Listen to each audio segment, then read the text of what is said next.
recording so that everyone can go back and watch this again later. Welcome to the Global Lacrosse Summit. I'm Stephen Stamp. I'm going to be hosting this Q&A with Connor Wilson, and we're very excited to get this thing rolling. It's the first day, and I just want to thank all of our sponsors who are helping to make the summit possible, with around 50 speakers over the course of a couple of weeks. So I want to thank Uncommon Fit, the PAR team, Manitoba Lacrosse, Apex Lacrosse Events, Major Series Lacrosse, Bear Paw Lacrosse Events, and the Sticks and Picks podcast. I can't remember the names.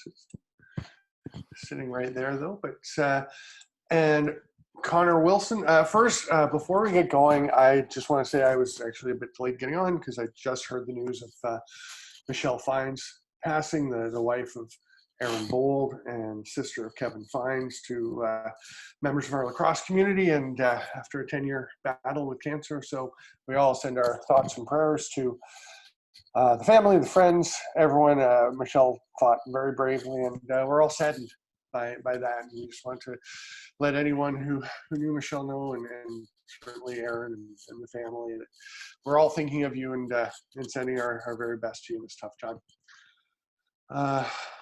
Sorry to lead in with that, Connor, but I just wanted to get that out because I know I was quite upset when I saw it, and I know a lot of people will be. But part of what we do here in this wonderful game of lacrosse is to be there for each other, to heal. And I know that's something that you believe in very firmly.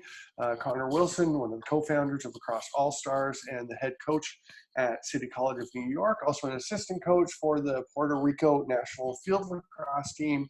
So Connor, welcome to the summit.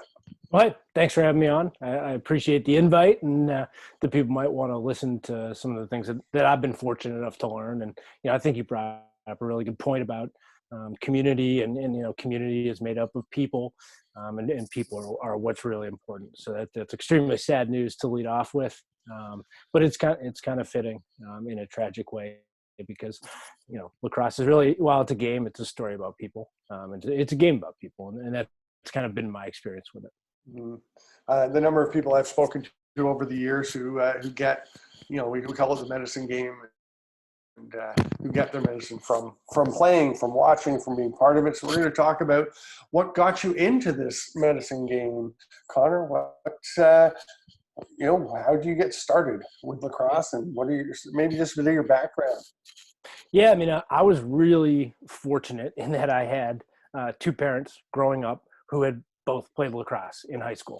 So sticks were kind of always around. I knew what a wooden stick was, and how kind of unique of a piece of sporting equipment that was. And they knew some of the basics of the game, having played in Massachusetts in the 60s. So I got kind of an early intro from my parents. It was kind of a family game where, my mom, my dad, my brother, myself, my sister, we'd be out in the side yard with lacrosse sticks passing around. My mom taught me how to do a shovel pass when I was in like fourth grade with an old women's, just kind of, those were my earliest memories. And then going on from there, my father was part of a group of dads in town who started up the first ever youth team. And then I got to high school and, started a lacrosse team there with the help of parents. Again, my father was involved. And so I just, from an early age, I was very fortunate in that lacrosse was a family thing.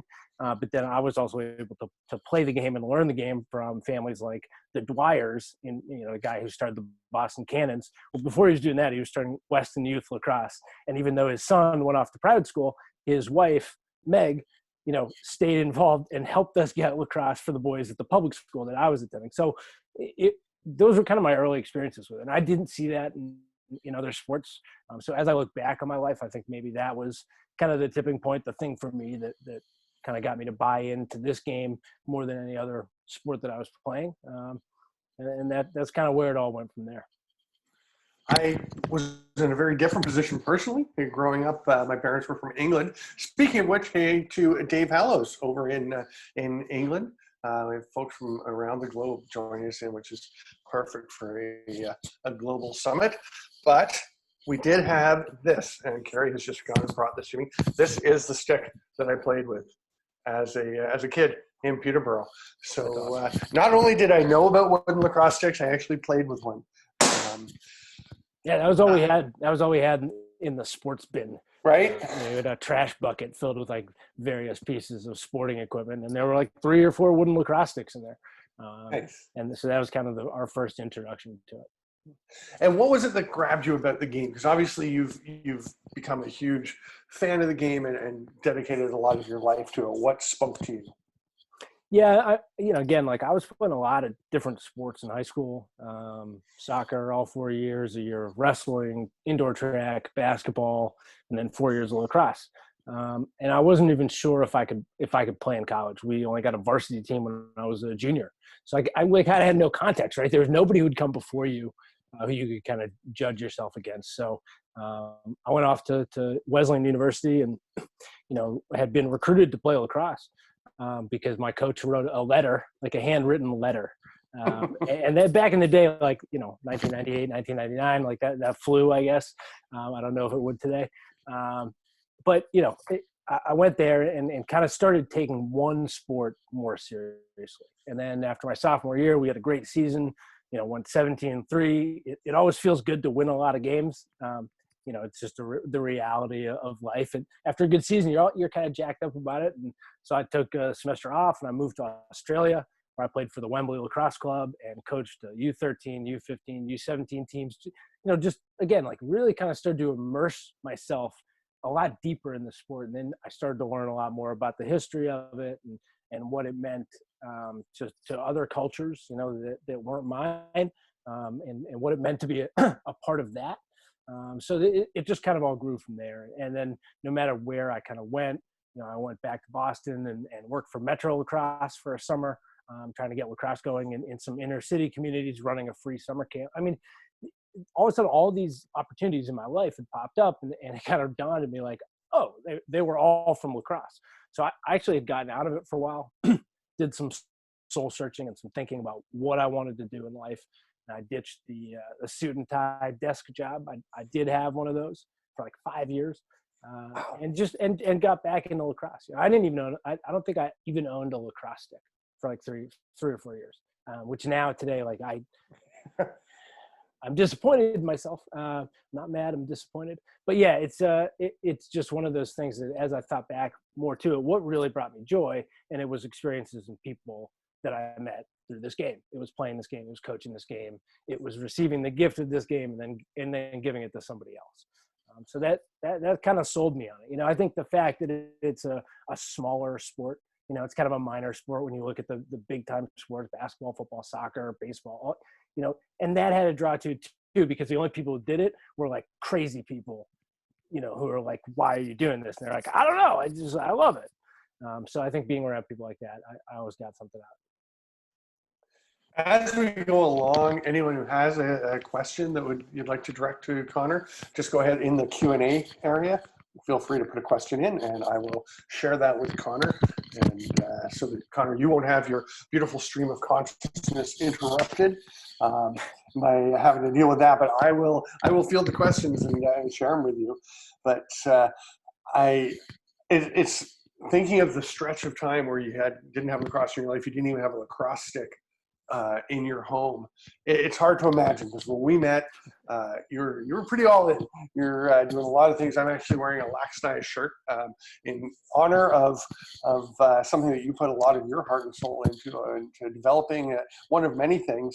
And I'm curious about this journey. You talked about going to Australia. That's one thing that kind of jumps out. I remember we've talked about before. And how did that come up? I was a rower personally, and I know a lot of people who went to Australia or went to New Zealand to get the opposite seasons, right? Get an extra summer of training in and try to make the inroads to Olympic teams and things. But I don't know that it's quite as common in lacrosse for folks to go down. How'd that come about? Yeah, so I believe that I read an article somewhere about somebody who had gone over to some other country and played lacrosse. I'm pretty sure it was Australia. I don't think it was Perth where I ended up. But I'm pretty sure this is a long time ago. I did this in 2001. So 19 years ago. So my memory might be a little foggy on it. But I think I put up a message on a message board, and somebody connected me to somebody else who then connected me to, it was like this weird game of tag, I'm like answering phone calls. I think email was like just starting to get like into common usage. So I'm like email, it was all over the place. And eventually I got connected to the Wembley Lacrosse Club in Perth. And it was totally interesting because I got a call on my house phone. I think it was the summer or something like that, or it was winter break. I don't know, but I was home. And when we just talked about this, it was like the connection was all funky. There was a delay of like 4 seconds, because literally phone info is traveling around the world. And I just got this feeling from Jeff White, I believe his name is, who was kind of running this whole selection process, that whatever they were doing in Wembley was the right thing. And they were looking for somebody to come in and coach and be there for 6 months. And I was like, I don't think that's an experience that I could pass up. And so it was a total leap of faith. I like sold my car so that I could buy a flight. And then they were like, we'll find you some work to do. I don't know. You like dig a ditch or like work in a bar. And I was like, okay. And it just went and just did it. And kind of, I would figure it out as I went. And as a 20-year-old, I think I turned 21 like 2 or 3 weeks into my trip down there. And it was just a really good experience for me to grow up, to have to be accountable and responsible for myself, and also get to throw myself deeper into the sport that I had really fallen in love with over the last, 2 to 3 years, my senior year in high school, freshman, sophomore year in college. We got a question we're going to get to in a second. I just wanted to say, what was the experience like down there, and how did it turn out? I mean, you spent 6 months. It seems like it'd be pretty transformative. Yeah, it was awesome in many regards. It was fun. The lacrosse was fast and physical. It was one of the coolest things was adapting to a different approach to sport. You were limited to 15 players in your game day roster. So when you'd host practices, like if you got 15 guys in practice, like that was going to be your best practice of the year, which meant you could run some 6-on-6 with like a sub. So a lot of nights at practice, like there would be those of us who were out coaching the kids, and then the men's team would practice afterwards, and you'd get like 7 or 8 guys. Well, what can you do with 7 or 8 guys? Turns out you can do a lot. You can get a lot of reps in with 7 or 8 guys. So and there's nowhere to hide. All of a sudden, like I couldn't be like a catch and shoot short stick. I was a defender in college, but they needed a short stick and a defender. And like my first game down there, I played every position except for goalie. So again, this was like a totally different approach from what we were doing in college, which was very specialized. So the experience in terms of lacrosse was a total switch from what I was used to, and forcing myself to adapt to that was a really good experience. The international rules are quite different from college rules. Mm-hmm. Forcing yourself to learn, what are the intricacies of this? How can you use the rules to your advantage in certain situations? Taking that then back to college made you take a fresh look at those rules. How can I do that? So it just made you a better player. And I think it also did that for me in life, just as much as it did for me on the field. 6 months away from everybody is going to force you to take a serious look at yourself, I think. Yeah. It did for me, and so it was a really good experience. I kind of went from being a still kind of a kid a little bit, mm-hmm. to at least starting to be a young man. So it was about time. That leads really well into a couple of questions that we've got. Actually, one from Chris Webborn in Germany. He's saying he's running a program in Germany, and generally across Europe, there's lots of people doing lots of different things for development, the good things, but the problem, he puts in quotation marks, is there's no standard youth version of the game. England's got pop lacrosse, not many others do. He's asking what kind of game of lacrosse do you do with grassroots players? And I think you kind of touched on a bit of you adapt to what you have, right, and what's available. Yeah, I think we all have this vision of what's perfect. And mm-hmm. we have this vision of what things are going to be someday. And that's great. I think it's really important to have that vision. At the same time, I think we need to be realistic about what we have here in front of us. So when I was coaching a high school team in Brooklyn, brand new, nobody had ever picked up a lacrosse stick before they joined the team. Nobody's parents had ever played lacrosse. Nobody had heard of lacrosse. We didn't have a field. Seemed like a kind of an insurmountable, mountain that we're going to try and climb. And for the first year, we lost every game we played by 1 goal. Great. Second year, we went like 3-4-1, and 2 of the losses were forfeits because we didn't have our grades in the right place. Okay, none of those 2 first seasons were not the way I was envisioning what would happen, right? But we were working with what we had. We were changing kids, and we were trying to advance our program. So like by the end of the second year, we found a turf field, and we got out there once a week. That was a huge improvement for us. It made a big difference, but also the time and the reps, and not being concerned with things being perfect, but controlling what we could control, right? So we did have a concrete basketball court back behind the school. So we focused on a lot of stick skill stuff. Like, could our guys throw great full field passes? No, not really. No, they couldn't, because we didn't have time to practice that. Well, it turns out if you practice really good stick skills and in tight passing, you can kind of get away with it, right? So we made do with what we had. When we'd only get 8 guys at practice because there was a mandatory, state testing for juniors and seniors, right? But sophomores and freshmen were available, so we had less guys. We just played 4-on-4, up and down, full court, shoot it into a shoe or whatever you had. Like, it didn't, a trash bucket, a ball bucket, like, didn't matter. And then when we threw them out on the field and we put the full pads on, and we just said, it's the same concept. Is your teammate open? Pass them the ball. Do you have a shot? Can you take an open shot? Shoot it. Are you going to shoot it overhand? Or are you going to shoot it high to low? Or if you are going to shoot it low, are you going to go up high with it? Like, are you going to do these fundamental things that we've been able to teach you? And when we sent the kids out to play, no problem. They were fine. So I think you see that too with historically, it's less true today, but Canadian box players, right? Like, a lot of them, before they got to college, had never played a game of field lacrosse, right? That's changed now with the Canadian club lacrosse scene and more and more kids up in Canada playing field lacrosse. But for a long time, guys were just playing box, and all of a sudden it's like, hey, you made the Canadian national team, like, pick up a long stick. And guys were like, okay. And they just did it. Don't cut it off. Right. And they were still awesome, because they had played the game, whatever the game was. And I think that, for other sports, I think it's true a little bit in soccer, but like, lacrosse is a game that you can change, and it has always changed, right? I try not to focus too much on what it should be or what it could be, and instead focus on what we have. You don't have helmets, you don't have gloves, cut out checking, tighten up everybody's pocket. Like, it doesn't have to be NCAA, FIL, or sorry, WL. Lacrosse right away. You can take time with it. The one thing that jumps out for me when you talk about that adapting is Denmark, the fighting pastries. James Robertson doing so much work, and they're always talking about how they adapt to the situations they've got, the number of players, the opportunities, whatever is available. Yeah. Now, Chris was I think the point with them too, though, is that yes. they have kept it fun. Yes. And that's the biggest key. Our practices were fun. We didn't do sprints. We didn't do a lot of like line drills. We maybe did some like partner passing at the beginning to make sure that nobody's stick was broken and everybody got some reps in. But we were playing, and when it was ground balls, we weren't like doing ground balls 2, ground balls away, ground ball. We were playing hungry hippos. Literally. I mean, that's what we do. And the kids are out there and they're checking each other and picking up ground balls and going one-handed and swim dodging each other, and you haven't taught them any of it. They just do it because you're playing a game. So as long as you keep it fun, that especially for youth, like up until the kids are like 15, 16, just make sure they're having fun. That's it.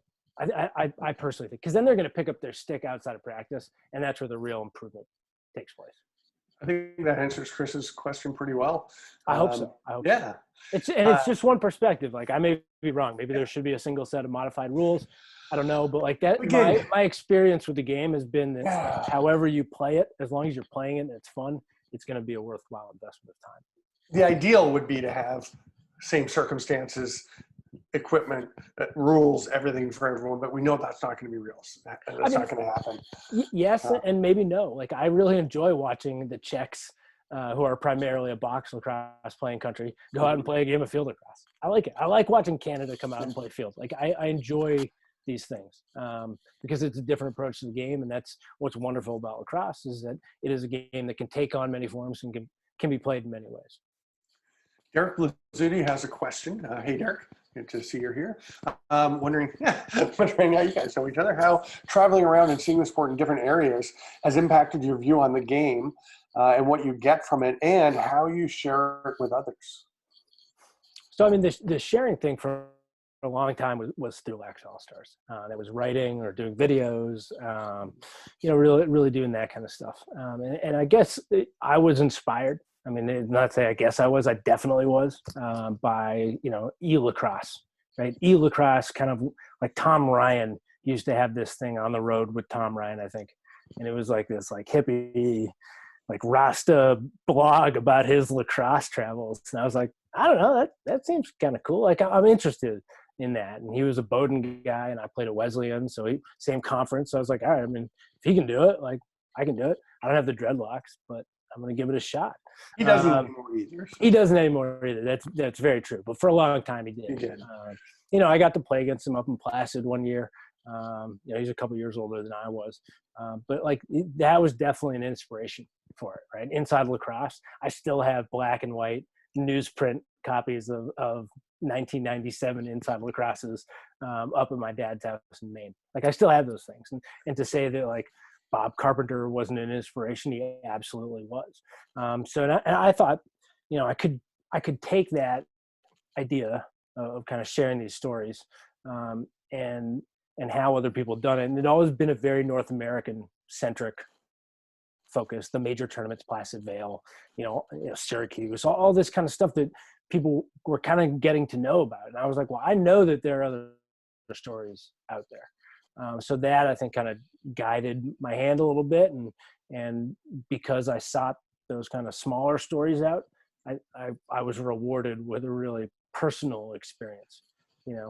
People are willing to stop and talk to you when nobody else wants to write a story about them. So it was kind of, I kind of fell into it by dumb luck. It certainly wasn't the plan.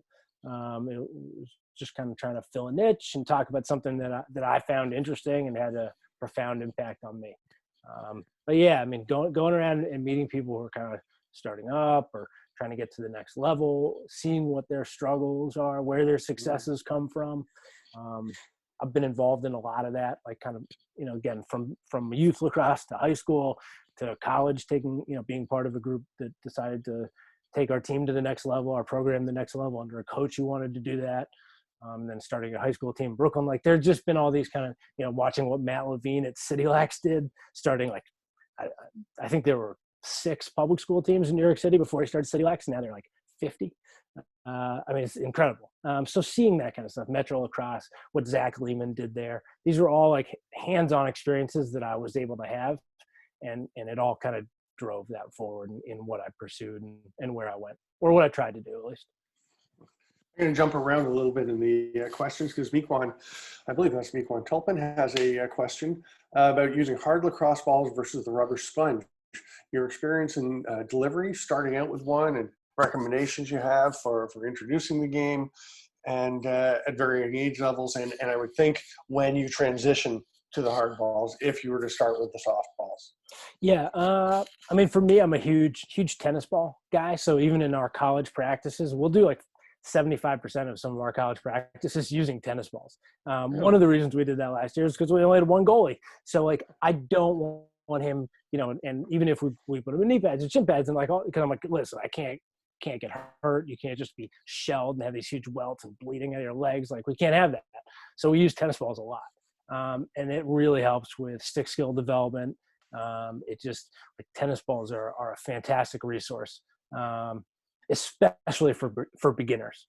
I think you could even play a game with tennis balls, right? Like I think if you shallow the pocket up a little bit, you don't even kids don't even wear gloves. Like if you just tap the head, you see you can only hit the head of their stick. That's it. And you can only use the head of your stick to hit it. Like you can put restrictions on the game for kids, right? So, I think you can create something like that. And that's valuable. Like if you're never going to have pads in your country because you're not a big hockey country or import taxes are through the roof, like there's nothing that says you can't do that until kids are 18 years old. Why not? Why not? Like that's the question I have, right? If you have a stick in your hands for 7 years and you're playing your own rules that are totally fun and you're having a great time and you're getting some decent instruction and you're out there with your friends and you're getting exercise, like, but when you're 18 and go off to university or whatever, and there's a team there, right? All of a sudden, like you're good to go. You're way, way, way, way, way ahead of every other first year player. right? So I think that there's benefit to it. I really think having a stick in your hands is the most important thing. The Thompsons weren't playing full pad lacrosse in the backyard all the time. Sometimes it's just sticks in a ball. They use. I think they still play in the So, backyard. I mean, I think there's Jeremy and Lyle against Miles and Heine. There you go. So they even have set teams.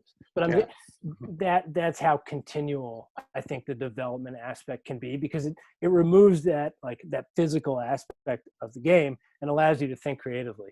And then that you're still physical, right, one-on-one, but it's more a traditional hip check, right, or a little shoulder or an elbow, than it is a big cross check or a slash or a big body check. And so I think it kind of opens up some of those doors and keeps it really fun and accessible. And again, it's about resources. Like if you have the pads, and you can start putting kids in full pads at 15, do it. But if you don't, it's not stopping you from continuing their development. I don't think. I think you can do it. I would even think like a co-ed adult league would be a lot of fun if they did that. Just get out there with some sticks, run around, and nobody hurt each other. Y'all got to work on Monday. Like that would be a good way to stay in the game. So I think there's a lot of potential to look at this game in a myriad number of ways, and to just kind of say, what do we have to work with? We're going to take it that far. So I mean, I use softballs all the way with my college guys. I use them all the way down with kindergartners. So they're soft tennis balls, sponge balls, whatever it is. I use them constantly. I never give up on them. I go out and play wall ball with a tennis ball sometimes. A great question about someone who's working on growing lacrosse and box. As a box primary person, I don't know why you're saying boxes, though it's a separate thing. But growing the game, both forms of the game in Iowa. He says, one big thing I have run into is strong interest from the kids. The brick wall often the parents holding them to football only. How do you win over the parents, change their minds, let the kids play lacrosse if they want to? It's a good question. At the high school in Brooklyn where I was, there was definitely some hesitation. I think we had like one basketball player ever. Now a lot of them were playing AAU, right? And they were sold on the AAU dream, right, that playing AAU basketball year round is going to make you a UNC recruit. Well, it's probably not, because if everybody does it, then everybody, it doesn't, I don't know that the pad is there. So we battled that. With football, it was a little bit different. But I think that a lot of it came down to my personal relationship with the football coach. Right. So my first conversation was now like, hey, I want all your football guys to play lacrosse. He knew that that's what I wanted. He was very well aware that I wanted football guys to come play lacrosse. But my first conversation with him was just about football. Now, I was fortunate in that even though I played soccer in high school, my last year in college, I thought it was a good idea to try out for the football team. And they, for some reason, thought it was a good idea to keep me. So technically, I played a season of college football, which is a great thing to be able to say. Now, not everybody can say that. That was not great football. It's not important. And I was terrible. I mean, by far, the worst player on the team. But I had like some appreciation for a sport. And I think that they had more so than me playing was what was important. I could appreciate football and what he was trying to do. And so our first conversations were just about football. And then they became conversations about lacrosse. And then they became conversations about football players who also played lacrosse. And Jim Brown came into the equation.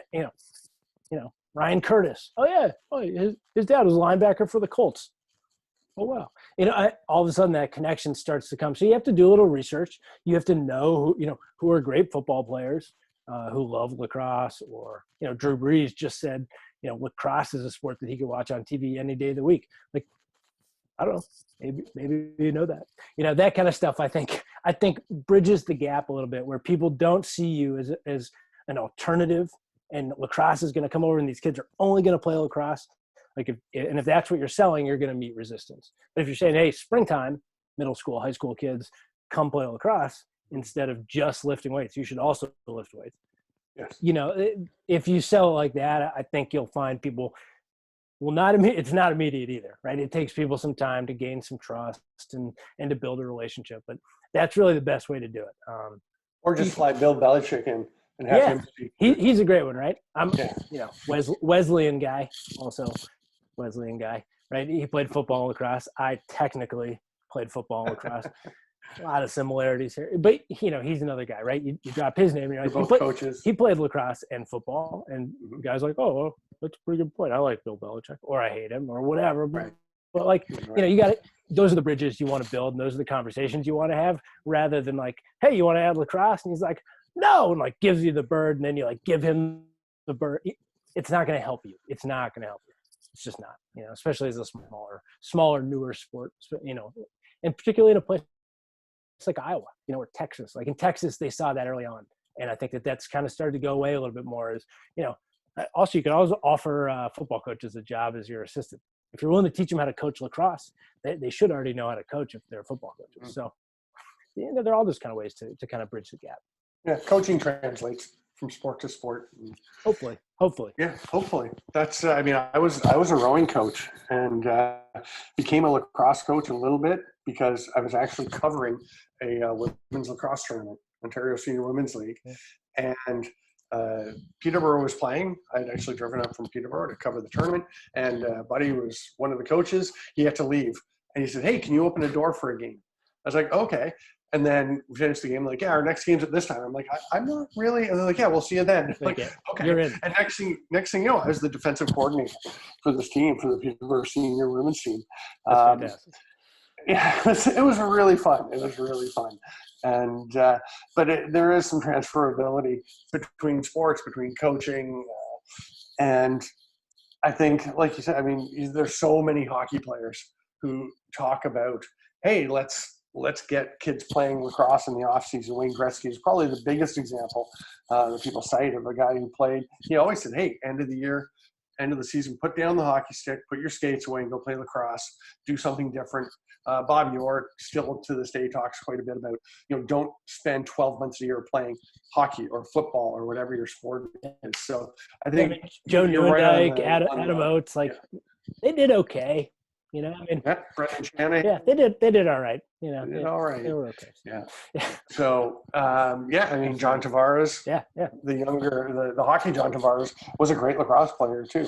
Not at the level of his uncle, but nobody was really, right? Not many people. That's some great stuff. The passion that I get from you has. We've called games together starting at the World Championships in 2015, I guess was the first time. That was fun. It was a lot of fun. We called a bunch of games. We called games at the Alistair Besky tournament. We've called games at the LaxAllStars. We've called games at various places, and we talk all the time about the game. And your passion shines through, but I know you've been challenged at times. You've found frustrations in the game. You've found there are times where, like all of us, I'm sure at times it's like, do I want to deal with this? And what is it that's kept you going? You're still coaching, you're still involved, and you're still clearly, as you're talking, you still have the passion. Yeah, I don't think your love for the game goes away really. I've even thought about like this kind of love the game, hate the sport, but I don't hate the sport either. I think in general, some of the industry stuff that I see in lacrosse is a little frustrating at times because I think we shoot ourselves in the foot unnecessarily. And I think that's been kind of it's been something that we've done in the past. Lacrosse has been poised to really kind of break through or to get into a larger audience or to be exposed to more people numerous times in our sports history. And kind of each and every time we've found a way to kind of do, make sure that the opposite ended up happening. There are just some things that I see from time to time where it's like it hits a little close to home. I care about the sport, and at the same time, it's really I'm just one person with an opinion, and those people are everywhere. So I don't know what difference it makes really, but at the end of the day, like how I feel about the game of lacrosse, it hasn't ever changed. I've always enjoyed picking up a stick. It's always made me feel better. So that's a real consistency there. But I think anybody who gets like very deep into the industry can become disillusioned because you kind of see how things work, and you see the underpinnings of what people put up, and then like, oh, is that totally true? But you kind of got to get over that stuff. So that's what I've been trying to do recently is like not focus on that stuff, not focus on what I know. Jason Woolley had a follow-up saying, can you elaborate on what parts of the lax industry frustrate you? You kind of did just touch on that anyway. Is there anything else you want to – I know that For me, I would say that there's box lacrosse and field lacrosse, and people are like, oh, one or the other. No, they can both work together. I made a little joke earlier, but I mean, obviously they can work together. Different leagues. I mean, we can cooperate, and it's hard to even get teams within the same league to cooperate. And that's really kind of what it comes down to, right?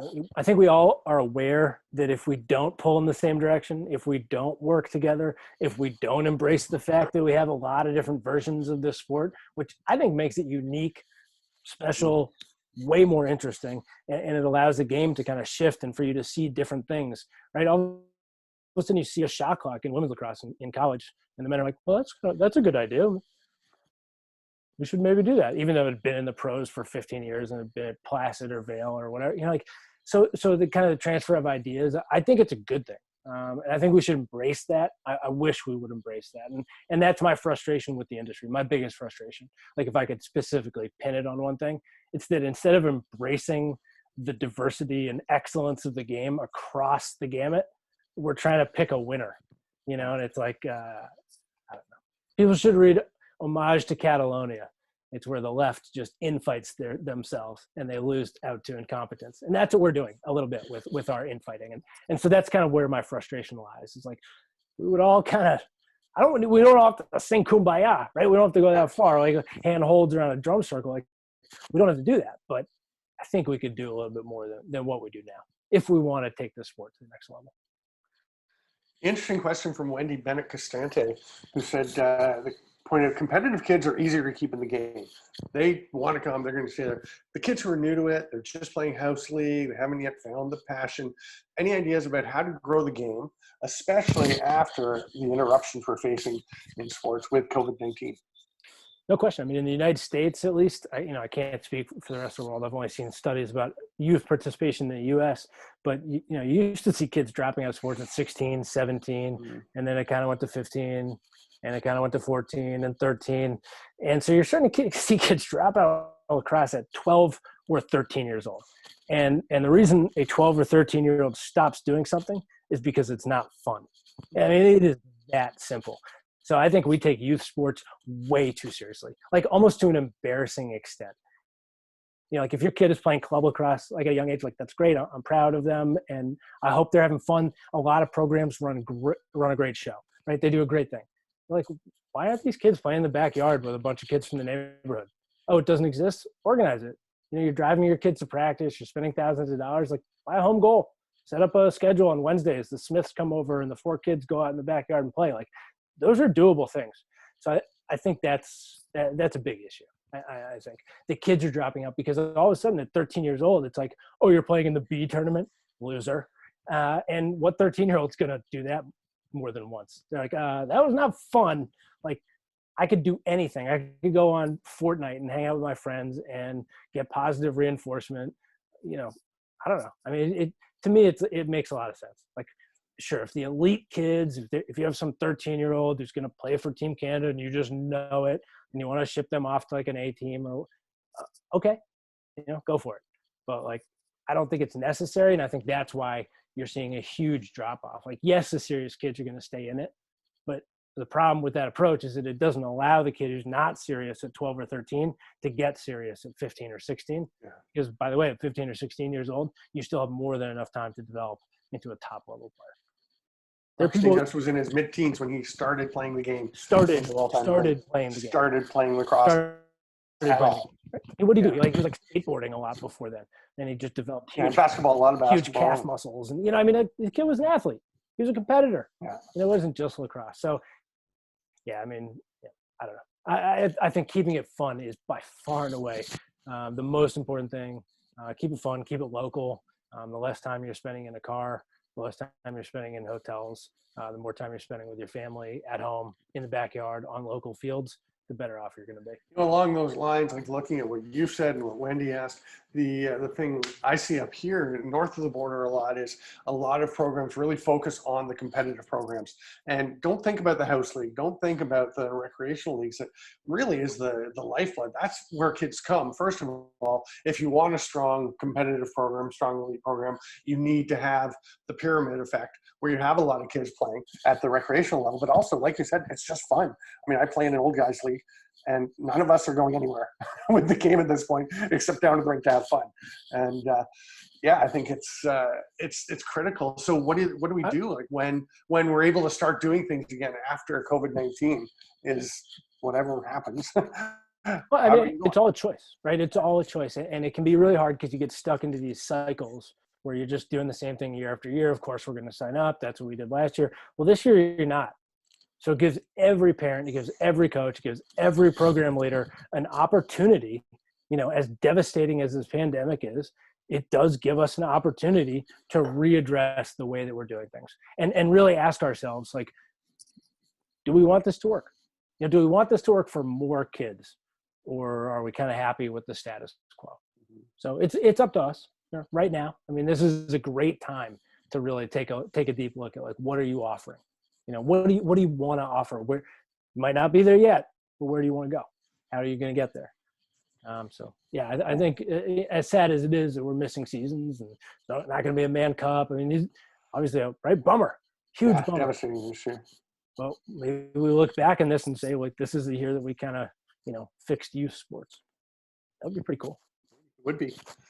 I have been skipping around and over Rad Joseph, our friend. Don't skip on Rad. Right? Yeah, apparently I've never scored on him. Have you scored on him? No. So I'm sure he would have pointed that out. So I thought I'd get that out of the way first. He said, hi, Stephen and Connor. Wondering if you want to speak about your experience of playing with the Gales in the Alice Robeski Memorial Tournament in Prague, which was this year another victim of the pandemic. We were both very sad not to be there, but yeah, I went over to Prague the first time in 2012, played with the Salt Shakers, a bunch of guys out of Philly. Then the next year I played with Love You to Death, Scotty Comer's team, a couple Toronto, BC guys. And then the year after that I played with the Nova Scotia Privateers, and then took 2 years off, and Brad MacArthur, the genius behind the Global Lacrosse Summit, who I'd kind of gotten to know over the years. I was like, hey, I'm looking for a team. And somehow he convinced them to let me play for the Green Gales, the team of Gaylord Palace and these really top quality, amazing lacrosse players. And so for me to be able to go out there and put on the jersey was a real honor, to put on a jersey that's kind of been around for that long and has as much history and importance tied to it as it does, was a real honor. But honestly, the best experience was getting to meet the other guys in that team, because they made me a better lacrosse player. They told me stories I'd never heard. I got new perspectives. I made new friends, and I'm still in touch with a lot of those guys who I got to play for. And then the next year, they actually let me play for them again. I don't know. I'm as confused as you are, Stephen, but they did. So they're the only team that I played for twice at the Memorial. I've always played for a different team, although I'm hoping next time I go back, play for the Moon Bears again. But yeah, the playing with the Gales was really cool. Because again, Jonas Dirks was my roommate. We'd go back and watch games, and he would just point out all the things I did wrong, which was awesome because there were a lot of them. But it made me a better player. So the next day I wasn't making the same mistakes, and so it was great. It was really fun. My first year, Logan Kane was very helpful on defense, mostly being like, "What are you doing?" But then I kind of started to get it a little bit. So yeah, it's post game he'd be a little calmer, right? Absolutely. But great group of guys, and getting to know Rad and Murr and spending time with Doug Louie was really, really cool, just to learn that side of things and a different history and a different perspective. And they were so willing to share it with me and treated me like family. And so that was a real honor. It was awesome. Did you get to go and see Doug Louie's room at the bowling hotel, the room with the balcony? He had the same room every year. He was in. That was his room. It's Doug's room. Pretty special room. I was down the hall, across the hall. I was looking out in the courtyard of the restaurant below. Since they got rid of KGB, I have not been able to stay in Radatine, and it breaks my heart every year. So, great question from Adam Gardner, who is one of the guys doing a lot for the development of the game, the growth of the game. You're wondering who you see providing a model that works for pathways to entry and develop streams in the U.S. You're gonna have to repeat that question because that was Okay. Yeah. He said, who is providing a model that works for pathways to entry and developed streams in the U.S.? so. That's a good question. I think if you want to look at development in the United States, because it is such a big and such a diverse country, different cities and different areas have very different socioeconomic needs and backgrounds and opportunities. Field space can be at a premium, facilities, all of these things really go on. So I think best practices can really be pulled from organizations that have had success in a city like yours or a town like yours. So that's kind of my thing. I don't think that there's one central body that could effectively provide that kind of detailed description. So like if you're doing development work in New York and New York City, right? Like City Lax, okay, you want to expand lacrosse in Brooklyn and start a little project there. Like City Lax is a great group to look at. The Brooklyn Lacrosse Club, a great group to look at. The Brooklyn Crescents, like these are groups who have seen success there. Right now, what if you're doing that in a city like Miami, where Chaz Woodson has a little stuff going on? There's a little bit here and there, but there's not a lot. Maybe you can pull some of the things from New York down, like talk to somebody in Boston. So I think it's really it is very different in different geographies, and then I think it can be different town to town, or town versus city, or rural versus like there are so many things in play. I really think you have to look at best practices. What if you have a football coach who's really against lacrosse? Well, it might help more than anything to talk to another program who's dealt with a football coach who's really against lacrosse. So, and I think that it's an unfair burden to put that responsibility of a plan that can work for everybody, or even a plan that can work for 90% of people, on any one organization. So I think you look at what U.S. Lacrosse does, you look at what U.S. Boxla does. I think both organizations kind of have like a framework, and then there's some flexibility. I think allowing more flexibility for both organizations would be a really good step in terms of making the game more accessible to more programs and more kids and more types of communities. Speaking of accessibility and I hope that answered the question. I hope that answered the question. I thought it did. I thought it was pretty good in a little waffly on the fence kind of way. Absolutely. Always. A question from Hugo Pedersen, which just kind of follows up on that to an extent, or some of the things we talked about earlier, saying, how do you make or help beginners to enjoy the game when they have subpar stick skills, when they can't play at the level that they'd like to, and how do you help them enjoy it till they get to that point? Yeah, so we talked about it a little bit earlier. Like, I don't do ground ball drills with my high school teams. We'd play Hungry Hippos, right? We don't play, maybe we don't shoot on a goal because we don't have one that day, but the kids know how to play ultimate Frisbee. They know the rules for that game. So we play ultimate Frisbee with a lacrosse stick and a lacrosse ball. And that's fun because it's games. And when a kid's a beginner, they have no context for what lacrosse is, right? They're not like, well, this isn't real lacrosse. Like, I'm out of here. Most of the kids don't know. You're like, you want to pick this up? And they're like, what is that? Like, maybe they've seen it a little bit. Maybe they have a family member who played. There's a good chance, though, especially if you're in like a newer area or you're talking to, a kid from a family who has no context in lacrosse, they're not going to really know what it is. So I don't think you're hurt by a kid having bad stick skills, necessarily, as long as you make it fun. Right. Mm-hmm. So if it's a race down, where you're holding the stick out in front of you, like a pizza, on a wooden thing that you pull it out of the oven, right? Like pizza delivery guy, like, okay, what's wrong with that? Right? They're going to get a little better jiggling the ball around their stick. They'll start to get a feel for it. And then, when they can do that easily, now you say, okay, new rule, you got to put two hands in your stick. All right, now they go jiggle and they run around the cone, come back. And, so maybe it's a little bit more advanced if it's high school kids, but I think that's the key really is just making sure that it's fun and skill level appropriate. And you'll see that the kids do just pick it up. I did a series of like 7 or 8 clinics in Brooklyn using the U.S. Lacrosse Tri-Lax model, which is basically Hungry Hippos, and how many times can you throw it up in the air and catch it? Okay, can anybody throw it up in the air and catch it on their sidewall? Here's how you do a ground ball. Run around, do ground balls by yourself for 5 minutes. Kids are running around, having a blast. Let the kids have fun. I think the problem is we get overstructured with youth sports. And for many years at the beginning of youth sports, there's really no need for that. Even when it comes to like, this is how you really throw a lacrosse pass. As long as the kid doesn't have a deep pocket, he's not going to be able to do that. Ball's going to fall out. He'll learn, right? They'll learn to throw it overhand. at first when they're starting out, because that's what works. So kids are able to figure that out by watching each other, by experimenting, by watching their coaches. They figure it out less by just pure instruction, and that's what makes them bored. And so I didn't necessarily, I came from I didn't learn the game that way. Right? We learned it in a more structured way. But I gotta say, so I had my doubts. At first, the first time I did a clinic, and I was like, this isn't going to work. Like, kids are going to think this is stupid. They had way more fun than I ever thought they would.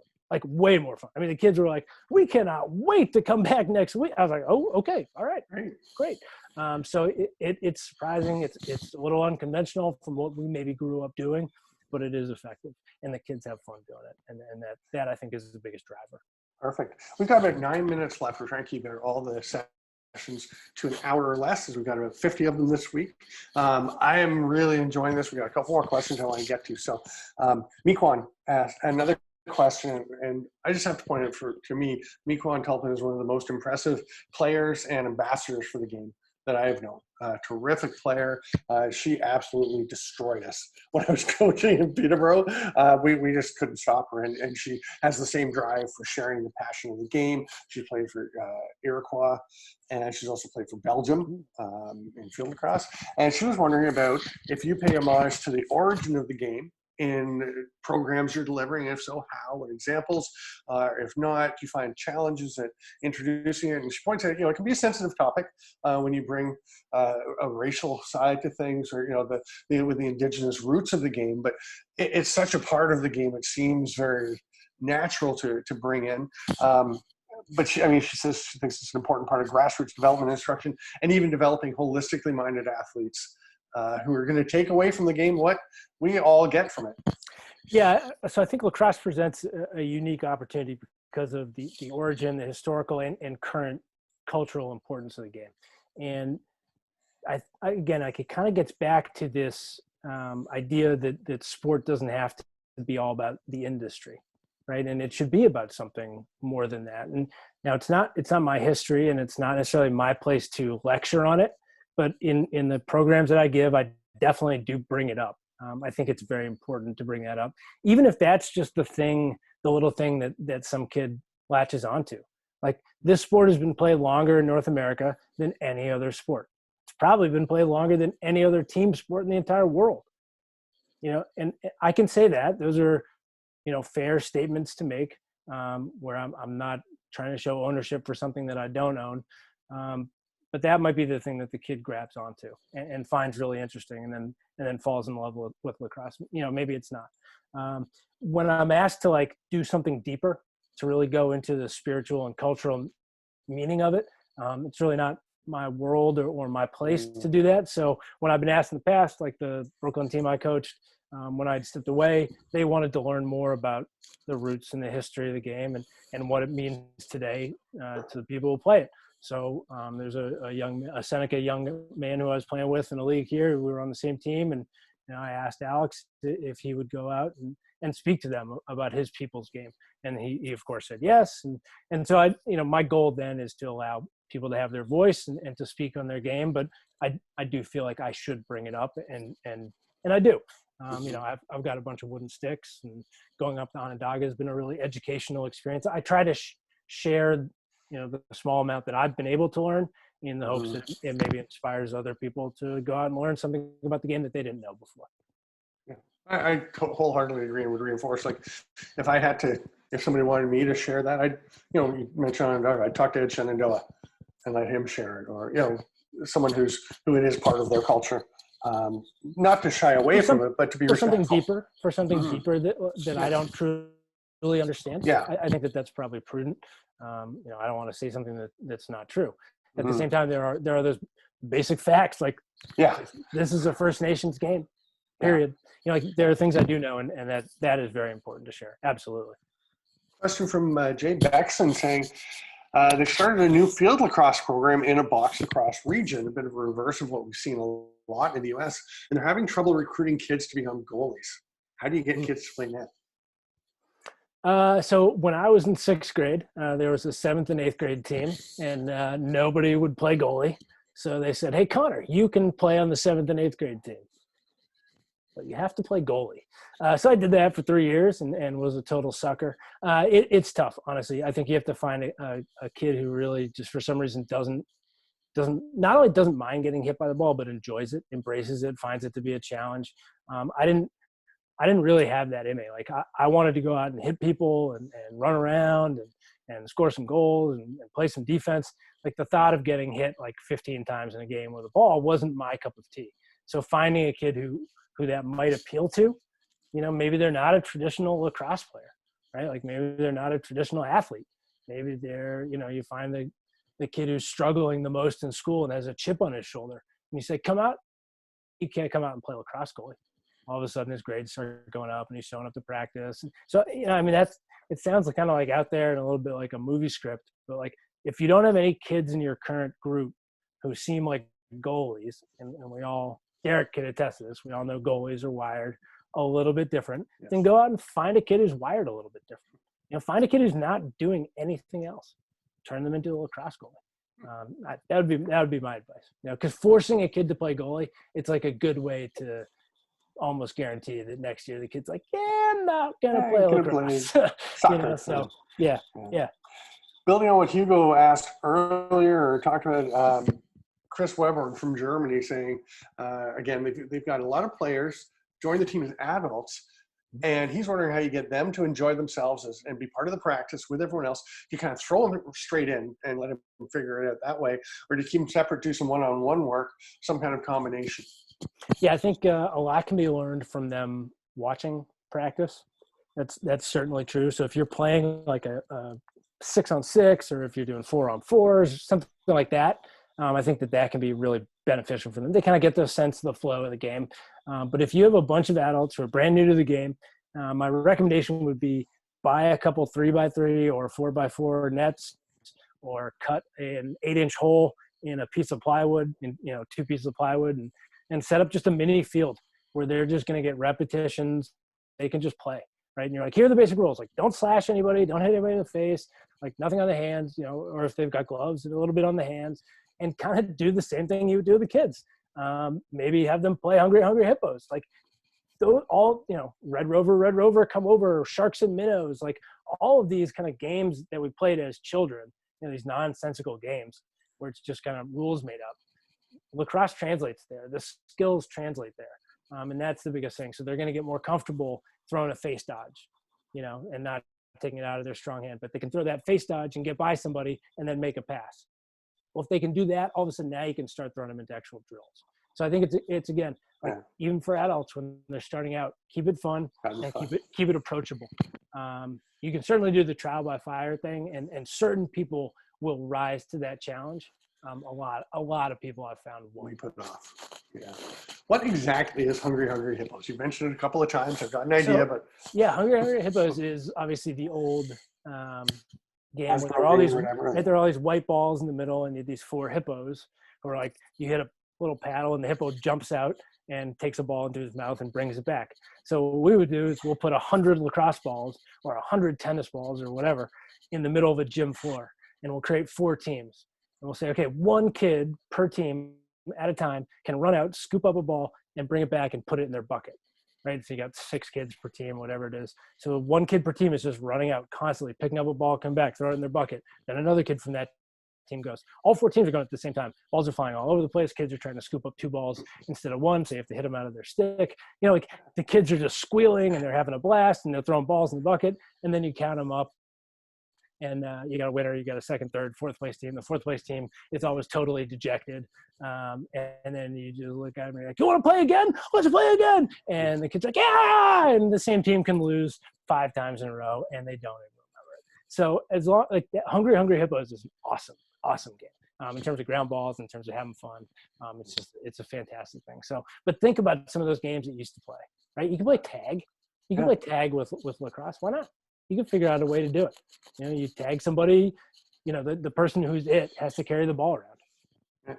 And all of a sudden they are picking up lacrosse skills.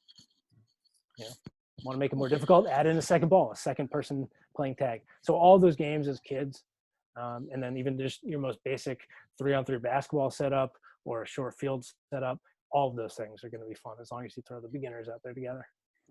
Perfect. We are going to wrap up. And I want to thank Connor. We do have a comment, not really a question, but a comment from Kyle O'Donnell at Cardinal Spellman High School in the Bronx, who said, a big part of the success of New York City youth lacrosse is due to your efforts. Keep up the great work, Connor.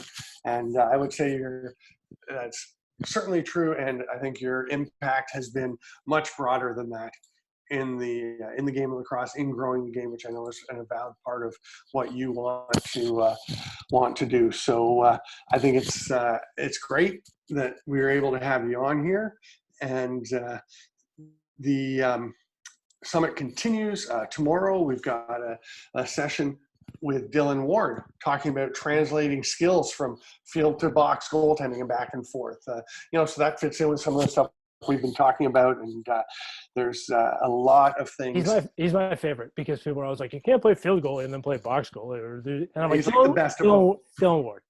Yeah. And it just shuts down there. It's great. Thank you, Dylan. I'm going to promise to try and spell your name right.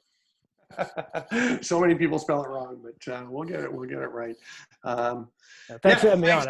I appreciate the opportunity. It was awesome. And one parting word, that if I could, would be, think about the people in your life who gave you the sport.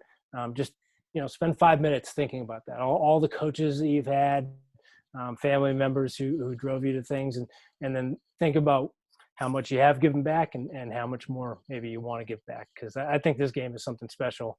And if we all keep that in mind, I think the future is bright for our sport.